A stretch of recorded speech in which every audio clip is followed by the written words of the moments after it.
Welcome to Live DAF, your online DAF Yomi Shir. Shalom Aleichem and welcome back to today's DAF. Bava Basra Chaf Aleph. We are holding on Chaf Amid Beis at the Mishnah. About 8-9 lines from the bottom. Chanus shebachotzer. So people living together in a courtyard. So the way it used to be was you have homes which open to a joint front yard, that's a chatzar, which then leads into a mavoi. So you have many chatzeres, many yards funneling into this alleyway which takes you to the street. So we have a chatzar mate, a fellow chatzar member, who decided to open a store, chanus shebachotzer, and he's making a ruckus from all his customer traffic. His fellow neighbor can protest the opening of this store. And you can tell him, look, I can't sleep. Due to all this traffic, this in and out traffic. So you can object to this, to the existence of this store. But if his neighbor is a craftsman, he can manufacture his items and go out and sell it in the street. Now his neighbor can't protest and complain about the noise. And tell him, I can't sleep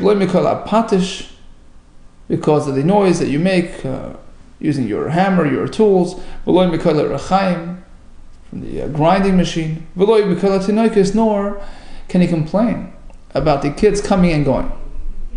And the Gemara is assuming that the kids here are customers. So the question is, a minute ago we just said he could complain about customer traffic. Right? You can't have the store in the chutzner. You can make your stuff here and sell it outside. But traffic, that's objectionable. That he can stop. And then we say, well, you can't complain about the kids coming and going. We're assuming they're customers. So why can't he complain? It's a residential area. It's not a commercial area. Why, in the beginning of the Mishnah, can he stop the traffic? And then we say he can't complain about traffic and noise. The Seifa. The reason why he can't complain is because the fellow opened his shop in a different chutzner. You can't complain about noise in a different chutzner. If it's in your chutzner, you can say, look, you have no right to bring your store in here. Too much noise. But if it's next door, even though there's some noise carrying over, you can't complain. Amalei Rava Ihachi, says Rava, if that's the case of the Mishnah, listening, the Mishnah should clearly articulate that a neighbor has no right to establish a store in this chutzner, but he can do it next door. Why doesn't the Mishnah explain itself? Elama Rava, says Rava, an ordinary salesman, a craftsman, a store owner, no, you can't have your store here in this chutzner, but there is some very specific enterprise, a spiritual enterprise, that is allowed even in this chutzner, despite the noise that it generates. Seifa, the last part of the Mishnah which allows, is speaking ason, is speaking l'tanoikal shabeis rabban. It's addressing, having a school, a cheder, where you teach kids. And this halacha was activated from the time of Yehoshua ben Gamla, when he was Mesakin. He established a school system that there should be kids, groups of kids learning Torah in all towns, in all cities. In which case, you can't object if your neighbor decides to open a cheder, open a yeshiva in his, in his house, despite the fact that it generates lots of noise, lots of traffic. So the Nimuki Yosef says, he adds, even though technically you can take the kids to the shul, why does he have to do it in the residential area? So he says, because whatever we can do to assist, to enhance, to bring success to this school system, we must do so. We must do so. We encourage anybody. We support anybody who is involved in educating, being mechanech our children, and therefore even if it ends up being in a private house, he has the right to do so. Damar v'damar Rav. Here comes the whole story, the whole background. Behind the takana, behind this system, which was eventually established by Yeshua ben Gamliel, who actually was a Kohen Gadol. Damar v'damar Rav. Baram, behold, Zochar oisa ish latoyev. Let's all remember the merits of this tzaddik, Yeshua ben Gamliel Shemloi, that was his name. Shalmalihu, if not for him, Nishtakach Torah Yisrael, Torah would have been forgotten from Yisrael. Shebet Chila, because what happened was that initially, Mishiesh Loi Av, there was no organized, structured school system amongst Klal Yisrael. Shebet Chila, initially, Mishiesh Loi Av, Lamdei Torah. If a child was lucky enough to have a healthy father who would teach him Torah, great. Mishein Loi Av, Loi Hayalamei Torah. But one who did not have access to a father, he would learn Torah. Why? Midrash. It was based on the pasuk. L'madtem oisam es b'neicha. Right? And they used to learn oisam like atem. L'madtem atem. You, fathers, only fathers, are obligated to teach their sons. There's no father. There's no Torah being taught. And many, many kids were left out. What did the Chachamim do? Hiskinu. They were mesakein sheyu moishivin malamdi tinoikas b'Yerushalayim. They hired rabbeim, teachers, in Yerushalayim. That's where the kids would congregate and learn Torah. Midrash, why specifically in that location? Based on the pasuk, Ki mitzion teitze Torah. Torah is learned from Yerushalayim. Yerushalayim generates the Torah. And interestingly, Tosfos brings, it's good to see the lashon Tosfos inside. It's the third Tosfos from the top. Ki mitzion teitze Torah. It says Tosfos, why specifically Yerushalayim? Because the environment in Yerushalayim was conducive to absorption of Torah and spirituality. Lefisha hayaraya kedusha gedola, says Tosfos, because the child will then be exposed to great kedusha, great holiness. Because Hanim iskim ba'avodim, the Hanim immersed, involved in the avodah in the Beis Hamikdash. Hayachavan libel yisrael Yerushalayim v'lilmod Torah. That would influence, affect the kids, inspire them to Yerushalayim, open their hearts and minds to Torah. And Tosfos continues. Kid darshini b'sifri. This is based on a sifri regarding consuming maser sheni, produce in Yerushalayim. Laman tilmadi liyira, the pasuk connects it to Yiras Shamayim. By consuming maser sheni, you get to Yiras Shamayim. What's the connection? Gadol maser sheni shemevi, L'dei Talmud. Being involved in consuming maser sheni material in Yerushalayim would bring to Torah and to a heightened spiritual level. Why? Where would you eat maser sheni? Only in Yerushalayim. So by default, he was sort of kind of stuck in Yerushalayim until he's finished. And while he was there, by default, he was just experiencing that lofty spiritual environment. He would notice everybody involved in higher pursuits.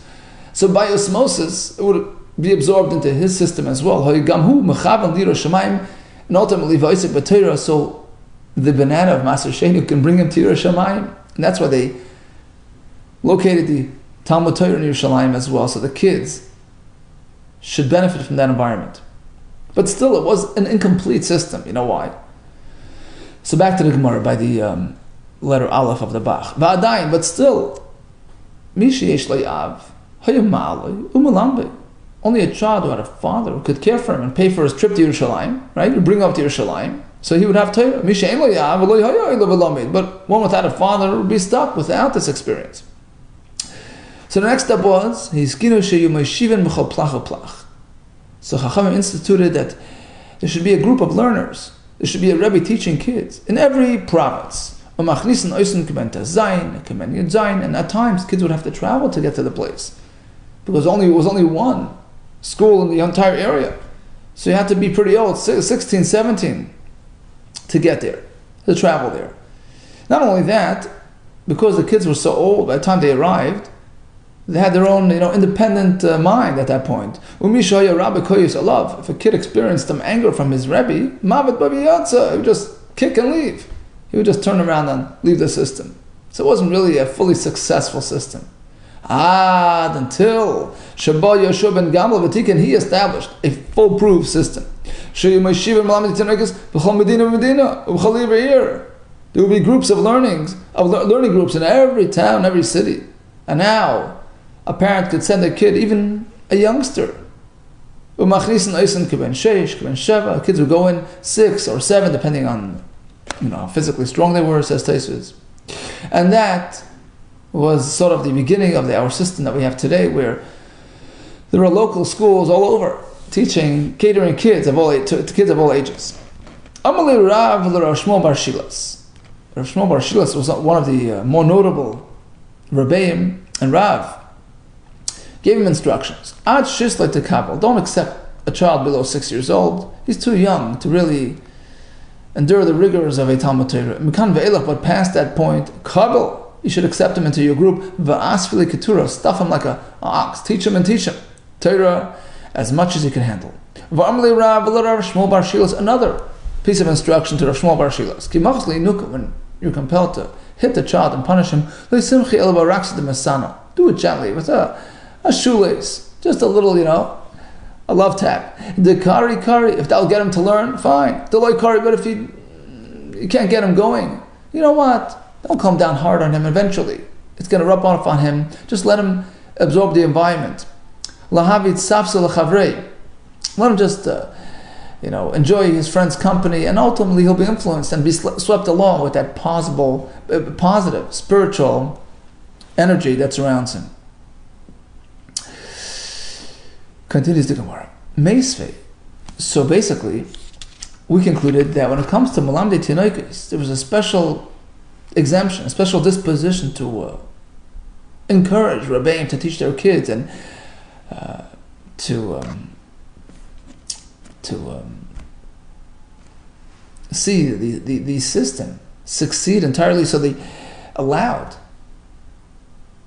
the establishment of these groups amongst all the chatzeros, and even if it bothers your neighbor, he can't really object. We have a kasha on that. So one of your chatzer neighbors decided to start a profession. He's going to open a doctor's office. Rashi actually says Reife is a mayal. Became a mayal. Uman, a bloodletter. Vagardi, a weaver. A rebbe for kids. So he can't just do that locally. B'nei Chatzer, Ma'akv, and all of his neighbors can complain. Noise, traffic. But we just finished saying that Malamdi Tinoikos are allowed to do this. Answers the Gemara of my skin was speaking, but Tinoikos the Akam, he's teaching Goyish kids. And the heter, the allowance, was only for Yiddish kids. Tashma. Shnaim sheishim b'chatzer. Again, 2 people living in the same chatzer. Ubikesh echad mem lases le'ases roife be'uman v'garde Malamdi Tinoikos. Once again, he's trying to establish an office, a practice of all these types. His neighbor can stop him, despite the fact that Amlam Tinoikos should be allowed. Hachadam here as well, but speaking with Tinoikos Da'akam, he's teaching Goyish kids, and therefore it's not allowed. Tashma. And therefore his neighbor can object because of the traffic. Tashma. Comes another raya. A person that owns a home in a joint courtyard, he shouldn't be renting the premises to a professional who's going to come establish a practice. To one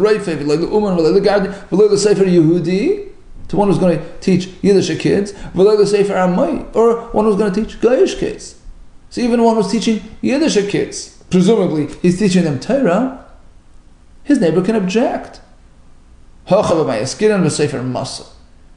the Gemara, we're not speaking about a regular Rebbe teaching his kids. We're speaking about a grand, a teacher who's going to be training other Rebbeim. That's already too much of a ruckus. That's not allowed. Amar Rava.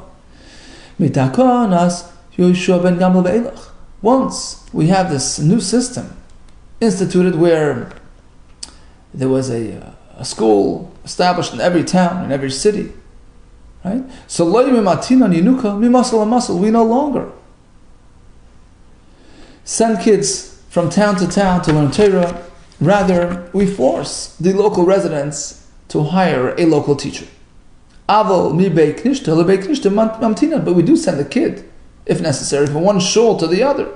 So if there's no group in this shul, we send them to the next shul, as long as it's a local trip. Otherwise, we don't want to endanger the kid's life. Rashi says, Satan is mekatrik b'shas hasakana, traveling is dangerous. We force them to make a local school. But even from one Beis HaKnesses to the other, if there's a river in between, once again, you're not going to send your kid over the river. Rather, they make a local group on this side of the river. V'ika Tetura, if there's a proper bridge across, Mamtina, then we bus the kids over. V'ika Gamla, but if it's just a flimsy, little, improvised type of, walkway over the river, that's not safe enough for kids to travel over. Le Mamtina, we don't send them over that contraption. Rather, we compel the local people to make a local neighborhood yeshiva. V'amarava, another halacha regarding the school systems, sach, the amount of kids, the amount of students, mikri dardaki for one rebbe is esher chamishi yinuki, is 25 kids, no more than that. V'iko chamshin. Now, once we get to 50, moisvinan trei, we hire another rebbe to split the group into two. V'iko arbon, but if we only get to 40, moikmin reish duchna. So we get a sort of an assistant for the rebbe. And the local residents have to financially assist the rebbe, basically to help him hire this assistant rebbe.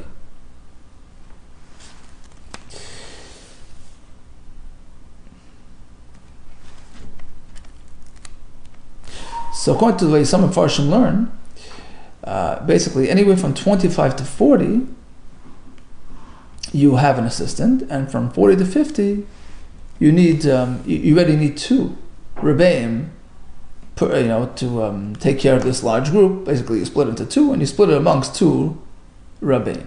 Says the Gemara, v'amarava, hay mikri yunuki, the Goris. So you have a choice between two rebbeim. One teacher, the Goris. He teaches, okay, whatever he does. V'ikachrin, the Goris feimine, but there's a better rebbe who does a better job teaching. Loi misalkinle. Question is, do we fire the first fellow if we have a better choice? No, we don't do that. You know why? Dilma osei lisrashuli, because if we hire the second one instead, he's going to feel all proud and haughty and perhaps get a bit careless, a bit overconfident and careless in his job. Rav Dimi Menarda Omar, he says, no, Kolshkin Goris Tvei, get the better Rebbe, replace him with a better one. You know why? He'll do a better job, because now he has to live up to our expectations. Because he knows the other fellow is jealous of him and breathing down his back. He better do a good job and keep the higher standards. Kinas Seifrim, the jealousy amongst the Rebbeim, Tarba Chacham, will bring about an increase in wisdom. That will propel him to do a better job. V'amarava, let's say you have a choice between two teachers. Hani Trei Mikr Dardiki, you have two Rebbeim. Chad Goresh Leidayik. One fellow has the ability to impart a lot of information, but he's not so good with the intricacies of all the details of what he's teaching. Okay, so he's not medactic. He doesn't pay close attention to see that, in fact, they got it all clear. The other fellow, just the opposite. He's very detail-oriented. He'll make sure the kids really grasp every single detail, but he doesn't really cover too much ground. Which one is more important?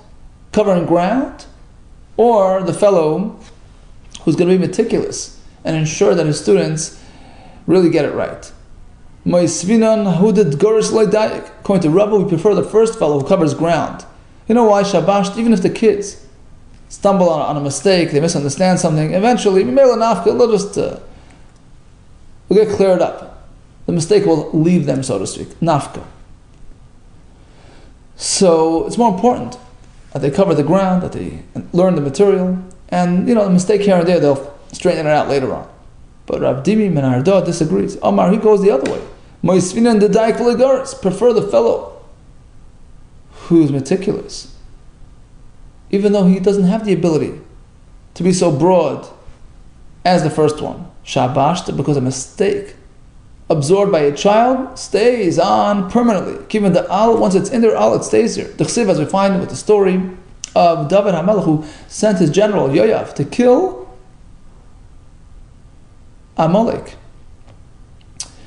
Kill Edom, kill Amalek. The Sivki Sheshes Chadoshim Yoshav Shamyoya B'chol Yisrael L'Hachriz Kol Zachar Be'edem. So it took them 6 months, and they killed out all the males, all the Zacharim. What happened to the females of Amalek? Why were they left alive? He also came to David. When he comes back to David, Amalek, he asked him, "My time, why did you only kill the Zacharim? You're in the midst of to kill out everybody from Amalek. Amalek chsiv timcha es Zachar Amalek." So he responded, it's a pasuk. Wipe out the Zacharim, Zachar, instead of Zechar, the remembrance, Zachar. Amalek, so he told him, David HaMelech told him, Va'anan Zechar Karinan. What do you mean? We read it Zechar. Don't leave anything behind. Amalek, he says, Anos Zachar Akrayan. What do you mean? I was taught Zachar, my Rebbe, that's what he taught me. So that mistake, way back during childhood, changed the course of events, changed the whole history. Also, Shaili the Rabbi, so he went back and Yoav went back and conferred with his Rebbe, confirmed with him. Amalei, Haicha Krisan, how did you teach it to us? Amalei, so he says, Zecher, of course, Zecher. So now he realized that the Rebbe really had the right information, meaning if he would have had the wrong information on his own because of his Rebbe, then it wouldn't be his fault. But he had the right information, but he did not ensure that his students picked it up right. Shakal Safsira Lemiktalis, he pulled out a sword to kill him. Amalei Amai, he said, why kill me? Amalei Ychsiv Arur, cursed, is the one who is deceitful, is dishonest when he teaches kids. It's called Malechas Hashem, you're representing Hashem. Hashem's Torah has to be taught properly and accurately. Amalei says, okay, okay, leave me alone, at least, let me live, okay. I'll get an urr, I'll be cursed. Why is it your business? Amalei says, no, it is my business. Cursed is the fellow who holds back his cherev, his sword from killing. Some say he killed him, he didn't kill him, because ultimately, it was just a mistake, he didn't mean it. So we see how important it is for kids to pick up their information accurately, without mistake. Furthermore, says Rava, there's a list of individuals who carry a high level of responsibility in their work, because whatever they do, it's a permanent thing. They can't undo it. Mikri Yenuka, a Rebbe teaching kids, Shasla, a fellow hired to plant your plantation, Tafcha, a Shoichet v'umna, a bloodletter v'sefer masa, a sefer who writes, Sefer Torah, Kulan kumus soren v'im deninu. All these people are warned. There's a standing warning against them. You do something wrong, you're fired. They don't need to be warned again. You know why? Klal Demosa, this is the rule. Kol Pseida, any person who's involved in an activity whose ramifications are permanent, so if he messes up, Dali Yahadar can't be undone. Musra v'imidu.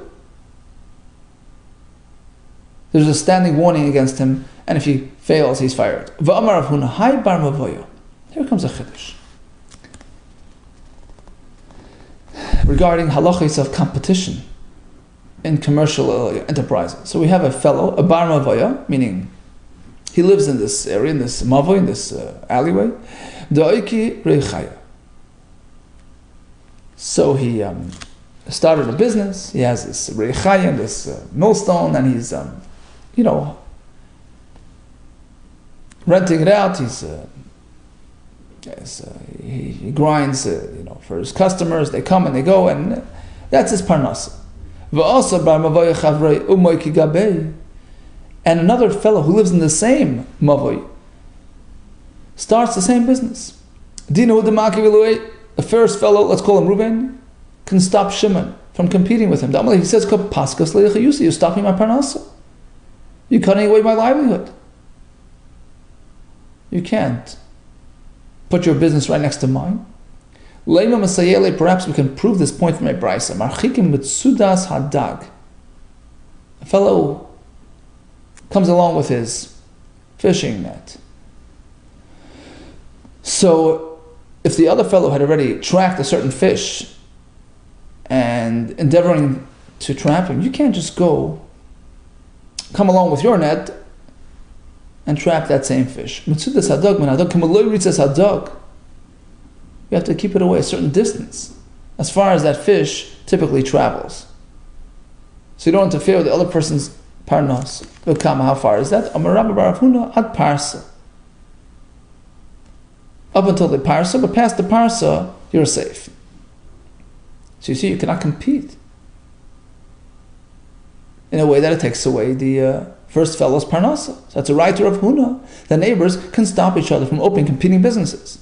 Well, Shani Dog, and perhaps by a fish it's different. The Yavi Siyara, because once the fish notices the first fellow's food that he set up for it, so it's sort of locked into that person.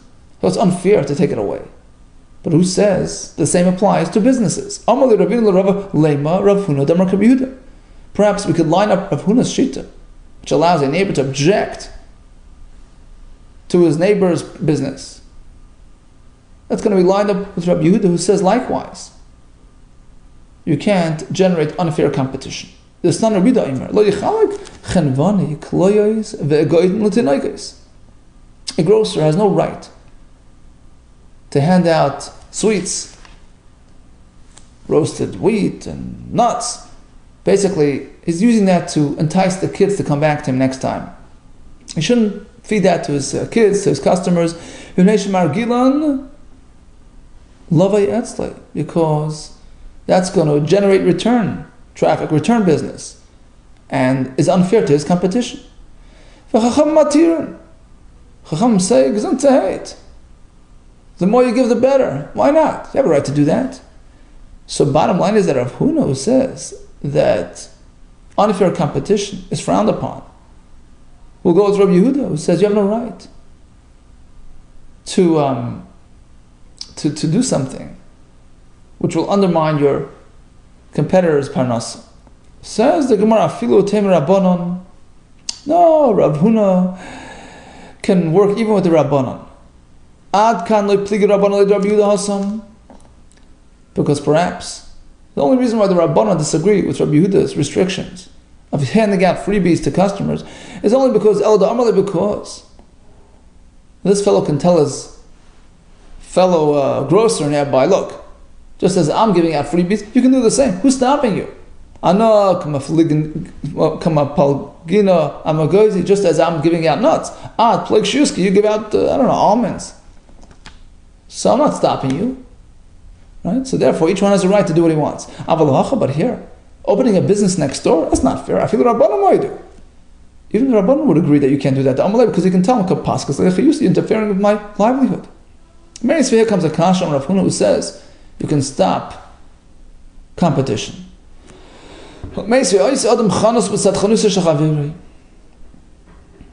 Yeah, you can open a store right next door to the other fellow's store. Same thing with a bathhouse. The first fellow cannot object because you can tell him, look, to each his own.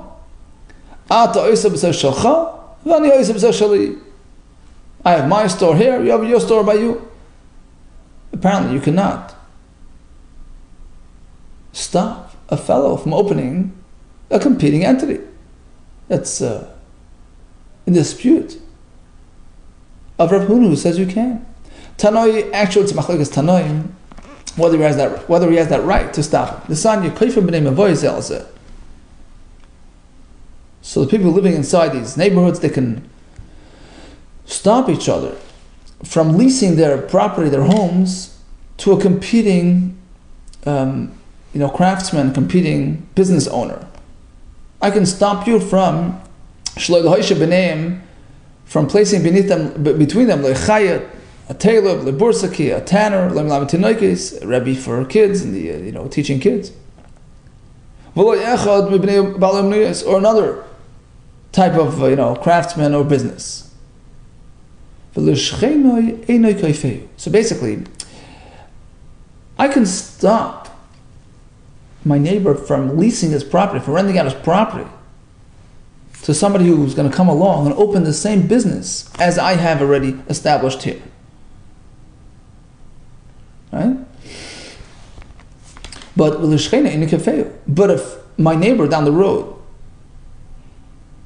wants to open his own business. He's not renting it out to somebody else, so a stranger is going to come import his business here. But rather he himself, the neighbor himself, is going to be involved in the same type of line that I'm involved in. I can't stop him. I can't stop him. Because he has a right, just as I do, to open that business here. But Rabbi Shimon, even though he's his neighbor, once I have my store here, you can't open a similar joint next door. So Rav Huna, who says likewise that you can stop him, is going like Rabbi Shimon Gamliel. Whereas the Brisa brought earlier, that's going like the Chachamim, that competition is healthy. Amar Rav Huna bar Yeshua pshitali. Now we're going to focus on the Chachamim, who says that competition is encouraged, you can't stop the other store from opening. But pshitali, it's clear to me that there are limitations. Bar masa achriti masimak. Certainly, you can stop a fellow who came from out of town, a fellow who doesn't live here. He can't open a store locally. Bar masa, a fellow from this town, bar masa achriti, on a fellow coming from a different town, masimak has a right to hold him back. So if we're neighbors, we both have equal rights to the area. But if you're coming from out of town, stay there. You have no right to open a competing store here. But if he's a fellow who pays local taxes, then he's considered like a local resident. Once again, you can't stop him. That's pretty clear. A stranger could be stopped. On the other hand, on the other side of the scale, the other extreme, we have bar mavoya, bar mavoya denafshe. So again, with two neighbors in the same mavoy, then I can't stop you. And again, we're going like the Chachamim. Neighbors cannot prevent each other from opening businesses. Okay, so a stranger from a different town, can stop him. A local fellow, no. What about something in between? What about a fellow who lives in this mavoy, who's objecting to a fellow coming from a different mavoy, a different sort of neighborhood, to open a store here? Can he stop him or not? So basically we have three categories. Two residents of the same mavoi can't object to each other's businesses. A fellow's coming from a different city, you can stop him. What about he's coming from a different mavoi to open a store here in this mavoi? What is the halacha there? Take it, we leave it unresolved. Rabbi Yosef, even Rav Huna, who maintains that you can object to local competition. But there's one exception once again. The Rebbe teaching the kids Torah. The more competition, we encourage competition. The Mamars, we learned Ezra Tikkunim Yisrael, Shimei Shiva and Sefer B'tzah Sefer, the special Rakana. Some take out this part of the Gemara, but in any case, the point is we encourage more and more groups, more and more learning groups. So the question is, if we allow all these groups to happen, who says it's going to be it's going to have a positive effect? Maybe it's actually going to water down the system, make them less careful in their work. He says no, just the opposite. Kinas seifrim tar b'chachma. The more we have, the more competition we have, tar b'chachma is going to increase the standards of chachma, because competition is healthy. Right? We're going to be pressured to keep a higher standard, and therefore it's actually better to have more groups situated in close proximity to each other, therefore, which is resulting in an enhanced competitive environment so that we have higher standards all around. Amar Rav Nachman bar Yitzchak, another exception to Rav Huna's rule, Rav Huna bar Yeshua, Bereichlin ha-machzirin ba'yoris. So even though Rav Huna bar Yeshua holds that one can object to a competitor's opening a business here, but Reichlin ha-machzirin ba'yoris, we have these perfume peddlers who make the rounds around the cities. So the local business owners cannot stop them from selling their wares locally. Why? A special takana, Damamar, Ezra, right? Ezra Sefer was Masake, and Tikkunim Yisrael, Shiyu, Reichlin, Machzim Baryaris. He established a system of roving salesmen selling these perfumes for Jewish women, so that all women have access. Bnei Yisrael have access to these perfumes, which will enhance their family life. But that's only if they're just, coming through the town. So then we allow them to sell their product. They can't. They have no right to establish themselves permanently, to open a store locally. So they're just coming through, fine, but they can't establish themselves. But if the salesman is a Talmud Chacham, in which case it's going to cost him from his learning. So there we say, he can come by, even establish a store, even though he's not a local fellow. Kihaz, we find the story of the Rava, involving Rava, Sharalu, Rabbeisha, Rabbi Vadia. He allowed these two Chacham, Rabbi Yasha and Rabbi Vadia, who were perfume salesmen, to actually open a local store, which wasn't really compatible with the accepted halacha, with the general halacha that we don't allow competition. But here he made an exception. My time, you know why? Keeping the Rabbanim, since they were Tamid Chachamim, we have to preserve their time, their minutes. Also, if they have to make their way around town, selling their product, they're going to be losing a lot of Torah. Instead, we allow them to establish a permanent presence, which will save them time.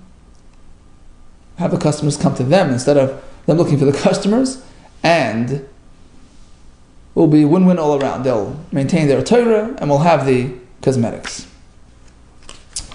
So in summation, we learned about the whole historical sequence of how today's cheder system came about. It started off with the father getting involved and taking up to Yerushalayim, and then it was established as a mass system, a local system where there are groups in all towns, in all cities. We learned about the number of Talmidim, how to discipline Talmidim, Kina Seifim Tarba Chachma. We have a choice of different types of Rebbeim, which one are we meant to choose. We learned how it's important for Rebbe to be exact and careful in his teaching, as per the story with Yoav and Amalek. Then we had a machlokes. Can one stop a competitor from opening a business locally? So we had a machlokes Tanoim, and even the Shita which says that you're allowed to, but that's only locally. But if it's a fellow coming from out of town, he has no right to do so. And all agree that when it comes to Melamed Tinoikes, competition is not a factor. We actually encourage it. Likewise, when it comes to Rechel and Machzir Ba'yoris, to provide the Bnei Yisrael with their needs, there as well we allow it, despite the competition factor involved. All the best, Stephen. Atzlacha Rab.